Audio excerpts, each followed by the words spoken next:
ini? Alhamdulillah baik, Bu. Alhamdulillah. Masih semangat ya untuk belajar kali ini? Semangat dong, Bu. Mantap sekali. Baik anak-anak, sebelum kita memulai pembelajaran hari ini, alangkah baiknya kita mulai dengan doa bersama-sama. Silakan yang ingin memimpin doa. Tidak ada? Baik, kalau begitu hari ini tanggal berapa ya anak-anak? Tanggal 1, Bu. Siapa di sini yang absen 1?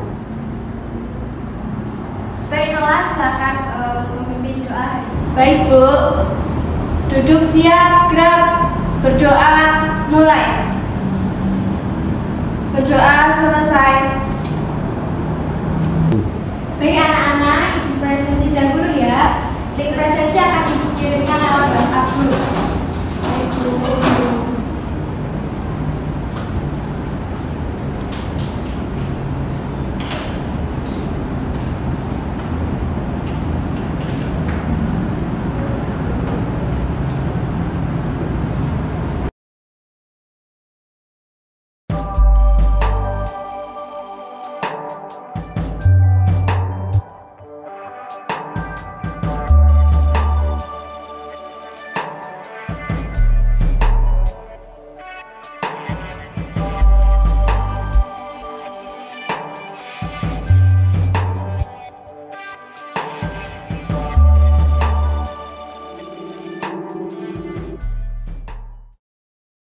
Baik anak-anak, pada pertemuan yang lalu kita sudah belajar mengenai keragaman masyarakat Indonesia. Beberapa agama dan kepercayaan ditemukan di berbagai wilayah Indonesia. Beberapa suku bangsa di Indonesia memiliki khasanahnya sendiri. Nah, Ibu sudah menampilkan gambar. Ada yang bisa menebak gambar dari suku mana? Sana kamu aja, kamu kan tahu jawabannya, Lin. Saya, Bu. Yang pertama suku Jawa, yang kedua suku Madura. Betul sekali Linda jawabannya. Anak-anak, pada pertemuan kali ini kita akan mempelajari tentang interaksi budaya pada masa kerajaan Islam. Kalian diharapkan dapat menjelaskan bagaimana perkembangan agama dan kebudayaan Islam di Indonesia. Yang kedua, kalian mampu mengidentifikasi cara penyebaran agama dan kebudayaan Islam di Indonesia. Lalu yang terakhir, kalian diharapkan mampu menganalisis bentuk interaksi budaya akibat pengaruh Islam di Indonesia. Pada pembelajaran hari ini, kita akan menggunakan metode mind mapping ya anak-anak. Baik, Bu. Anak-anak, ada yang tahu kapan Islam pertama kali masuk ke Indonesia? Pada abad ke-70 atau 700 Masehi. Betul. Menurut beberapa sumber, Islam masuk ke Indonesia pada abad ke-7 atau 700 Masehi. Selanjutnya, mengapa Islam bisa dengan mudah masuk ke Indonesia? Ada yang bisa menjawab?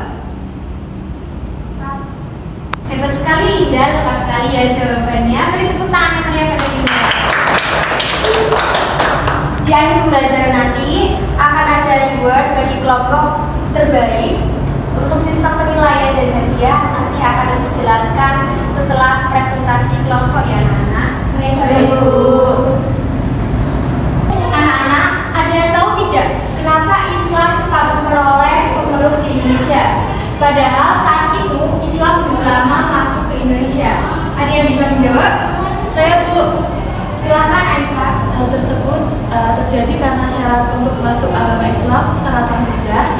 Selanjutnya, Islam juga tidak mengenal sistem kasta, dan apabila kita ingin masuk ke agama Islam, itu tidak terjadi peperangan dan dilakukan secara damai. Betul sekali Aisyah. Begitu ya anak-anak penjelasannya. Baik Bu. Selanjutnya Ibu akan menyampaikan beberapa materi yang harus kalian pahami dan pelajari. Ada 4 teori masuknya Islam ke Indonesia. Yang pertama ada teori sejarah, beranggapan bahwa agama Islam dan kebudayaannya dibawa oleh para pedagang dari Gujarat, yaitu India. Gujarat juga diperkuat dengan pertemuan makam Sultan Samudra Pasai Malik As-Saleh pada tahun 1297. Yang kedua ada teori Persia, Islam masuk ke Nusantara melalui para pedagang yang berasal dari Persia, bukan dari negara. Teori Persia didukung oleh bukti-bukti seperti penggunaan gelas syah pada raja-raja Islam di Nusantara, beberapa kata serapan bahasa Persia, bahasa Indonesia, serta kesamaan mazhab yang ada, dan kesamaan mazhab sufi oleh Syekh Siti Jenar.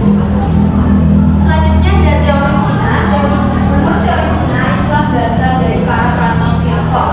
Teori Cina dikuatkan dengan beberapa bukti, yaitu Raden Patah yang merupakan keturunan Tiongkok, penulisan gelar raja-raja kuno dengan istilah Cina, serta masjid-masjid yang memiliki arsitektur Tiongkok. Selanjutnya ada teori Arab. Dalam teori Arab, Islam masuk ke Nusantara pada abad ke-7. Ajaran Islam dibawa langsung oleh para musafir dari Arab yang memiliki semangat untuk menyebarkan Islam ke seluruh dunia. Teori Arab diperkuat dengan adanya perkampungan Arab di Baru, Sumatera Utara dengan nama Bandar Khalifah di Samudra Pasai. Selanjutnya ini ada beberapa nama kerajaan Islam di Indonesia. Yang pertama ada Kerajaan Demak, kedua Kerajaan Ternate, yang ketiga Kesultanan Tidore, yang keempat Kerajaan Samudra Pasai, yang kelima Kerajaan Malang, 6 Kerajaan Demak, 7 Kerajaan Aceh, 8 Kerajaan Banten, 9 Kerajaan Goa Talo, dan yang terakhir ada Kerajaan Mataram Islam. Ini ada beberapa contoh bentuk interaksi Islam di Indonesia. Yang pertama ada masjid dan menara. Masjid dan menara memiliki ciri-ciri sebagai berikut.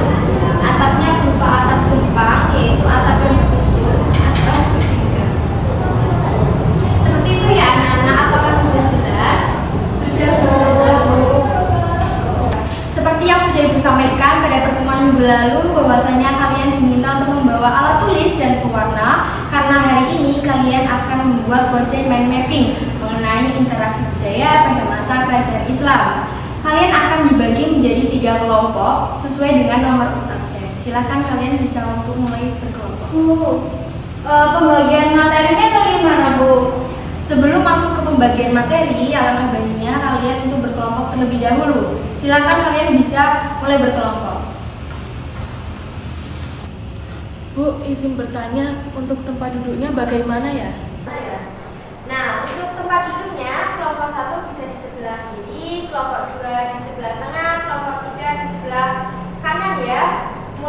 Bisa untuk mulai di tata ini sini.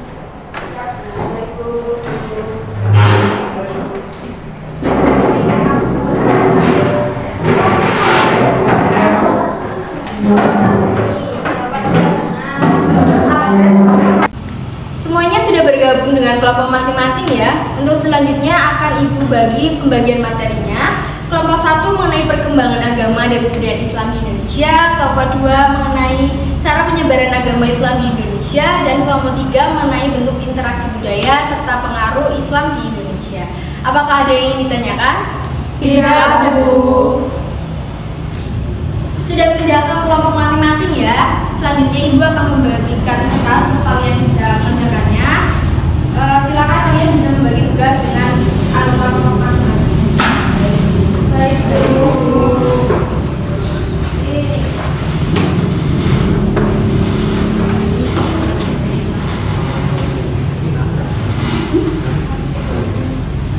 Wah, seru banget tuh. Ayo kita buat yang bagus. Ya. Aisyah, kamu cari materi ya, terus nanti nanti aku yang nulis di kertas. Oke, aku bakal cari sumber yang valid dan mudah dipahami. Kalau gitu aku bagian yang motong-motong aja deh, nanti kita hias bareng-bareng. Kalian ada yang bawa spidol atau krayon nggak? Aku nggak bawa. Aku juga nggak bawa, nanti pinjam kelompok lain aja. Kamu pilih kerjaan yang mana? Aku bagian yang cari materi sama resum aja deh. Kamu yang nulis di kertas mau nggak? Oh, oke. Kebetulan aku juga bawa spidol buat menghias minat kita. Wah, bagus tuh. Semoga kelompok kita jadi yang paling bagus. Kita bagi aja ya baca materinya. Aku baca halaman 95 sampai 100. Oke, aku baca halaman 101. sampai 106 ya. Kalau aku baca halaman 107 sampai 111 ya. Iya. Ya. Baik anak-anak, untuk pengerjaannya diberi waktu selama 40 menit. Setelah itu akan dilanjutkan dengan pemaparan hasil kerja kalian, dan Ibu akan memberi waktu sekitar 3-4 menit untuk setiap kelompok mempresentasikannya di depan. Seperti itu. Baik Bu. Jangan lupa penulisan materinya dibuat singkat, padat dan jelas. Seperti itu anak-anak. Baik Bu. Baik, Bu. Bagaimana anak-anak? Apakah ada kesulitan? Belum ada Bu. Ibu izin bertanya, apakah boleh mencari di internet? Baik anak-anak, jadi kalian dipersilakan untuk mencari materi dari internet dengan catatan harus dicatat sumbernya ya. Baik. Baik Bu. Aku mau bikin judul dulu. Bu ingin bertanya mengenai materi perubahan masyarakat Islam dalam bidang budaya seni. Dalam buku dijelaskan adanya makam, masjid, dan lain-lain. Apakah perlu dijelaskan dalam mind map? Tidak perlu diberi penjelasan ya, cukup ditulis jenis bangunannya saja. Baik Bu. Sudah sampai mana kelompok 1? Tinggal menempel kertas dan menambah materi bangunan tadi, Bu. Ya, silakan bisa dilanjutkan lagi ya kerjaannya. Baik, Bu.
Berhubung kalian semua sudah selesai mengerjakan mind mapping, selanjutnya akan kita lanjutkan dengan pemaparan hasil kerja kelompok kalian. Ibu akan memberi waktu selama 3-4 menit untuk pemaparan hasil kerja kalian. Selanjutnya dilanjutkan dengan sesi tanya jawab.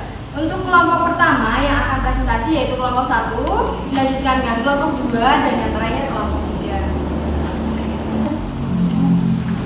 Baik, silakan kelompok 1 untuk bisa maju ke depan dan mempresentasikan hasil kerja kelompok kalian. Silakan.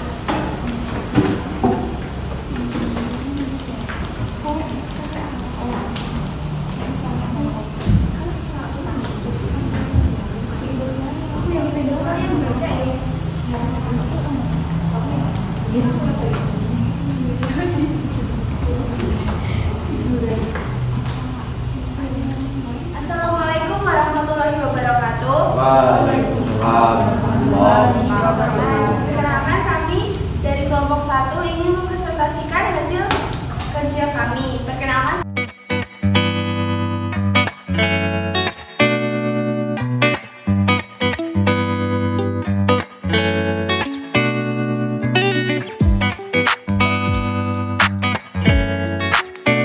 Kelompok 2 akan mempresentasikan hasil karya kami yang berupa mind map terkait cara penyebaran agama Islam di Indonesia. Untuk anggota kami yang pertama saya Mustahudin. Saya Dinda, saya Rusmati. Langsung saja yang pertama yaitu jalur penyebaran agama Islam di Indonesia disebarkan melalui pernikahan, pendidikan, perdagangan, dakwah, dan kesenian. Lalu untuk sumber pendukung yaitu berita Arab, berita Eropa, berita India, berita Cina, dan sumber dalam negeri. Lalu kenapa Islam mudah diterima di Indonesia? Yaitu karena syarat masuknya mudah, keruntuhan kerajaan, tidak ada sistem kasta, dan pendekatan budaya. Lalu yang terakhir yaitu aspek perubahan. Aspek tersebut meliputi yang pertama geografi, ekonomi, budaya, sosial, dan pendidikan. Sekian presentasi dari kelompok kami. Jika ada salah, saya mohon maaf. Assalamualaikum warahmatullahi wabarakatuh. Terima kasih kelompok 2. Selanjutnya yang terakhir kelompok 3. Silakan untuk maju ke depan.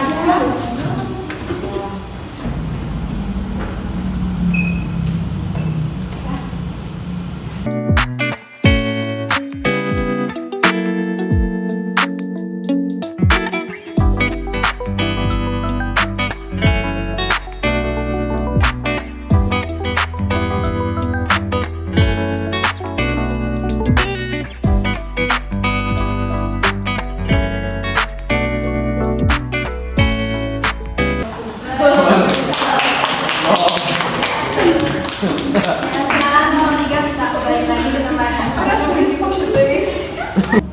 Baik anak-anak, dari pemaparan presentasi kalian tadi, apakah ada yang belum dimengerti? Saya mau bertanya, kira-kira contoh akulturasi budaya Islam dari Hindu yang masih ada sampai sekarang apa ya, Bu? Seperti ini anak-anak. Contoh akulturasi budaya Islam dari Hindu yang masih ada sampai saat ini yaitu terletak pada atap menara pada masjid yang berbentuk seperti pura. Jika kalian menemui atap masjid berbentuk seperti itu, sekarang sudah paham ya? Seperti yang ada di Masjid Menara Kudus ya, Bu? Betul sekali. Siapa di antara kalian yang sudah pernah mengunjungi Masjid Menara Kudus? Wah, bagus sekali ya. Di samping berziarah, kalian juga dapat mengamati sekitar. Seperti itu. Bagaimana anak-anak? Apakah sudah dapat dipahami atau masih ada yang ingin bertanya dan menanggapi? Tidak ada? Baik. Jika tidak ada yang bertanya, maka ibu yang akan bertanya mengenai pembelajaran kita hari ini, yaitu membuat mind mapping dan mempresentasikannya di depan kelas. Menurut kalian pembelajaran seperti ini itu bagaimana? Apakah menyenangkan? Menurut saya pembelajaran seperti itu asik, Bu, berkelompok dan hasil akhirnya berupa mind map. Saya merasa mudah memahami materinya, Bu, dan saya rasa itu asik. Maaf Bu, tapi menurut saya waktunya kurang Bu. Mungkin kalau ditambah 10 menit lagi hasil karya kami akan lebih maksimal. Maaf Bu, saya juga presentasi di depan masih terbata-bata.